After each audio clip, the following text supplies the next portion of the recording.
with the first two episodes of the new Willow show dropping on Disney Plus tomorrow, I thought it was time to go back and watch Willow and review that movie before the show comes out. Full disclosure, I did kind of grow up with this movie. I think my parents tried to show me it when I was 10. I didn't remember anything about it.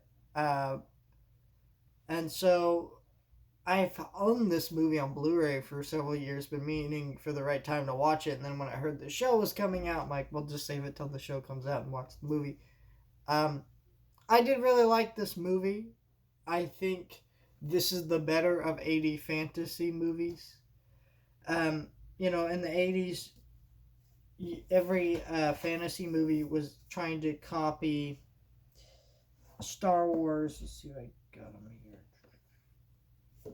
And they were trying to do more of a sci-fi thing, or they were something like Legend, where they're just kind of like very 80s and very dated. You had stuff like Flash Gordon, you had Kroll, that just didn't end up working out.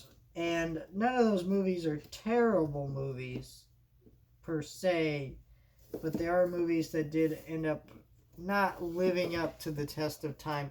Willow is better in that sense. I do think for the most part this is a pretty timeless movie. The score here is awesome and is a fantastic score. Probably one of the best scores for any fantasy movie of all time.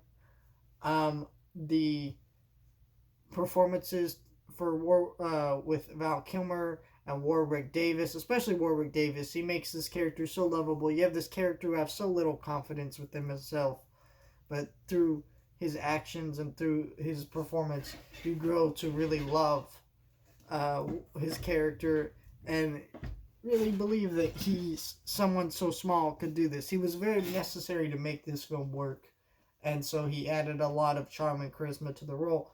And him talking about how he's a sorcerer is just really neat. And for the most part, I think the pacing of this movie is pretty good. There's a couple points where it drags. And Ron Howard's direction, especially during action scenes, is phenomenal. The practical effects are amazing because this is Lucasfilm, after they started doing Indiana Jones, I believe, and of course they did original Star Wars. So all these amazing practical effects and stuff just look gorgeous and still hold up. Well, I think where this film comes down to being a little more dated is you have these little tiny people that were annoying side characters. You could tell that they were trying to be something like Merry and Pippin.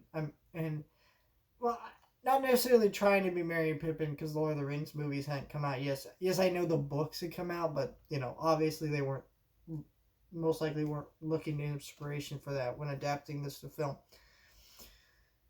But they're very dated, very goofy. They don't really have that sense of humor that feels timely. They felt very annoying and very irritating. They felt like something someone would only think of in the 80s, and that was annoying. And there's a lot of dragging down the pacing that those characters do, but they're not on the screen long enough to really do anything. And I think for the most part, this only part I feel it's really dated. I think most of this movie still holds up and is a fun fantasy movie. I think maybe it could have been trimmed about 10 minutes. Other than that, I think this is a fun movie. It's a great movie. The action holds up. The characters are a lot of fun. It's a very endearing fantasy movie with a great score and great practical effects. And, even the ones that don't hold up, you're still pretty impressed by because you could see how amazing they would have been for the time. So, it's just an awesome movie and a lot of fun.